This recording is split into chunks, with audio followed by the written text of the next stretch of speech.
नमस्कार बाबा।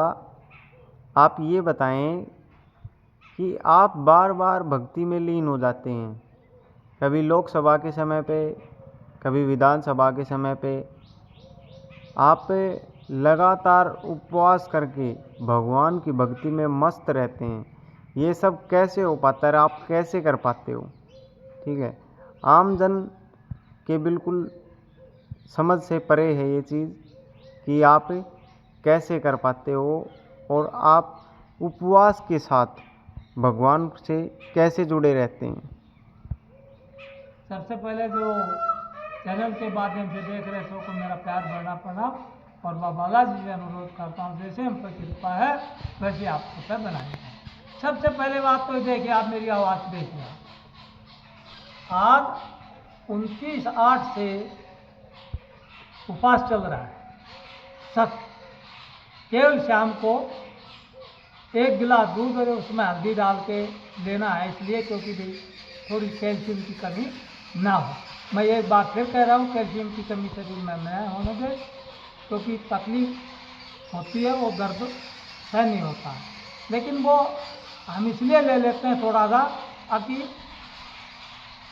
शरीर ऐसे ही हल्का सा महसूस होता रहे। दूसरी चीज़, जब भक्ति में लीन होते हो आप, तो शरीर वैसे ही फिर हल्का हो जाएगा। क्यों? आपका शरीर आपने दूसरे यानी प्रभु के चरणों में रख दिया, उनके हवाले कर दिया है, उनको समर्पित कर दिया है, तब भक्ति होती है। तो भक्ति का मेन अर्थ यही है। जो ये कई आते वीडियो देखते हैं, हम भी देखते हैं, और भगवान के प्रति वो जहर उगलते हैं। तो मेरा ये कहना भाई, आप मानो या ना मानो, वो तुम्हारी मर्जी है। अब भोलेनाथ ने हलाल जहर पिया था और वो उसको कंठ में ही रोक गए थे। बिल्कुल। तो फिर आप ये बताओ, आप ये चीजें क्या गलत लिखे किसी ने? जो चीजें अपने को लिखी हुई है उन पे तो आप चल रहे हो। हाँ, ये है, मास्टर पढ़ाता है 100 बच्चों को एक साथ और पढ़ते हैं 2-4, नहीं पढ़ते क्योंकि मास्टर जबरदस्ती पढ़ा देगा। और जिसे फिर आगे जब वो शिक्षा विस्तार उनका खत्म हो जाता है, तो कोई किस दिशा में चले जाते हैं, कोई किस लाइन में चला जाता है, कोई कैसा कर्तव्य करता है, वो उनका अपना अपना कर्तव्य। भगवान ने तो सबको दिया है ज्ञान, लेकिन उसमें भी उसके फिर उतार चढ़ाव हो जाता है। जैसे फसल बोई हमने, फसल में देखना आप कभी भी उतार चढ़ाव होता है ना, कहीं अच्छी खड़ी है कहीं खराब खड़ी है। ऐसा ही है, आप भक्ति में मस्त हो जाओ, आपको कोई तकलीफ नहीं होगी, कोई आपको टेंशन नहीं रहेगा। और उपास का ये जो मैं जब थोड़ा सा शक्ति से बाबा के चरणों में ध्यान करता हूँ, तो बाबा ही खुद धरवा देते हैं मेरे को। और कारण ये होता है कि जैसे अभी आपने पहले भी एक देखा था कि गांव में, पूरा गांव में गंदगी फैला दी थी, पानी दूषित पिला दिया था गांव में। तो इस प्रकार के जो आचरण है, उनके प्रति हम थोड़ा सा बाबा से अनुरोध करते हैं इस भक्ति के माध्यम से कि अच्छे विचार दें इनको, इन दुष्टों से पीछा छुड़ाओ। इस प्रकार के विचारों वालों से हमें भी दूर रखो, क्योंकि ये क्या है कि ये गंदगी फैलाते हैं, आम आदमी परेशान हो जाता है। तो ये भक्ति का मार्ग सबसे अच्छा है। तो मैं फिर सभी से कहूँगा, आप भक्ति करिए और आपकी कामयाबी के कोई रोक नहीं सकता, सफलता मिलेगी, इसमें कोई शंका नहीं। जो अच्छा बच्चा पढ़ता है कितना ऊपर जाता है शिक्षा में, ऐसे ही भक्ति में आप भक्ति में लीन हो गए। आपको फिर मैं कह रहा हूँ कि दिन में 2-1 कप चाय, पानी और रात को बचे 1 गिलास दूध हल्दी डाला हुआ। हमारी जो हिम्मत है वो सब बाबा का आशीर्वाद है। और मैं उनसे एक बार फिर आपको याद दिलाता हूँ कि प्रातः काल जो ले नाम हमारा, ताही दिन ना मिले हारा।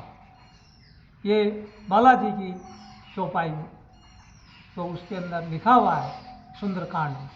वो तो हम बार बार फिर ये कहते हैं, जब आपके चरणों में हमारा ध्यान रहेगा तो हमें भोजन की आवश्यकता नहीं है।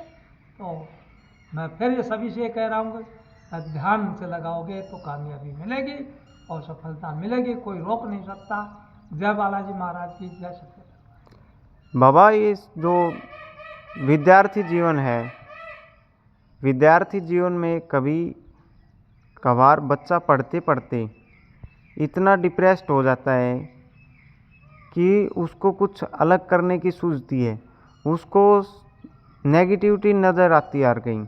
ठीक है, तो वो ऐसी परिस्थिति में कैसे अपने आप को धनात्मक बनाए रखें? दरअसल क्या है, सबसे बड़ी बात तो है संगत का असर होता है। मैं पहले भी कह चुका हूँ, फिर बता रहा हूँ। आप जैसी संगत बैठोगे नहीं, उसका असर संगत पड़ जाता है। संगत अच्छी है, लेकिन कुछ समय बाद आप एक ही काम से पढ़ उसमें भी मैं के बताऊंगा, बोर हो जाते हैं। संगत अच्छी है। हाँ। जैसे कमजोर एक बार हम्म। और बगल में बैठा वो थोड़ा होशियार है, हम्म। संगत तो अच्छी है, लेकिन उसके दिमाग में है कि यार भगवान ने इसी को ज्ञान क्यों दिया कि हमारा, वो मन सोचता है कि बात। तो मैं ये कह रहा हूँ कि भाई आपके पास जितना उसका इस्तेमाल कर ले, आप उसके बारे में इतना टेंशन न लें, दिमाग में बोझ न डालें। इसलिए वो संगत अच्छी है और वो बोझ ऐसा आ गया उस पर, अब वो उसको देख के ही वो विचलित हो जाता है कि देखिए तो सब कुछ लिख लेता है, सब ज्ञान है इसको, तो मेरे पास क्यों कमी है? आप में भी पूर्ति होगी। आप हिम्मत रहिए, हौसला बनाए रखिए, उस चीज़ की तरफ ध्यान मिलना चाहिए जो जीवन लीला समाप्त करते हैं शास्त्र। वो रास्ता सही नहीं है, रास्ता वही चुनो। अगर कष्ट नहीं आया जिंदगी में तो जीने से कोई फायदा नहीं। क्या भगवान के साथ निरंतर जुड़कर इस कष्ट भरी दुनिया से, या जो बच्चे शिक्षा क्षेत्र में डिप्रेशन महसूस करते हैं, इसको दूर किया जा सकता है? बिल्कुल किया जा सकता है। आप प्रहलाद भगत को देखिए, ध्रुव भगत को देखिए, पूर्णमल भक्त को देखिए आप, ये बालपन में इनने सब क्या है। गुग्गा देव को देखिए आप, गोरखनाथ को देखिए आप, ये सब बाल रूप में इनने प्राप्त किया है। और फिर आगे इनने अपना जो जीवन का दिनचर्या चलती है उस हिसाब से चले भी है। ऐसा नहीं है कि नहीं होगा। भक्ति में बहुत बड़ी शक्ति है, आप पाओगे मेहनत करके तो आपको मिलेगा, कोई रोक नहीं सकता। आप कहना चाहते हैं कि भगवान के साथ जुड़े रहें, सब कुछ हासिल होगा? जिसमें कोई शंका नहीं। मैं फिर एक बार कह रहा हूँ कि ये जीवन जो आया है आपका, इसमें उसकी जो प्रकृति जिसने रची है कोई नहीं जान पाया। जब आपका शरीर, मैं आपसे बात कर रहा हूं, कहां से आ जाएगी? है नहीं उसी की देन। बिल्कुल। जिसको हम देख नहीं पा रहे हैं और वो आदमी का पुतला को चला देता है, जीव को चला देता है, तो फिर इससे ज्यादा और क्या चाहिए आपको? उसको ढूंढो आप। ढूंढने का तरीका यही है जिस प्रकार हम किताब पढ़ते हैं और उसमें पूरी थ्योरी के साथ उसको रटते हैं, फिर आगे कामयाबी पाते हैं कि नहीं पाते? ऐसे ये भी थ्योरी है, ऐसे ही है भक्ति भी। आप इसमें अध्ययन करिए, आपको कामयाबी मिलेगी। भटकना छोड़ दो बस, भटकना कोई निराकरण नहीं है, वो विनाश की तरफ ले जाता है। अपने कर्म से भटकना नहीं है, कभी मत भटको, रास्ता मत छोड़ो। अगर खराब रास्ता है तो चेंज कर लो, लेकिन अपनी मंजिल पर चलते रहो, छोड़ो। धन्यवाद।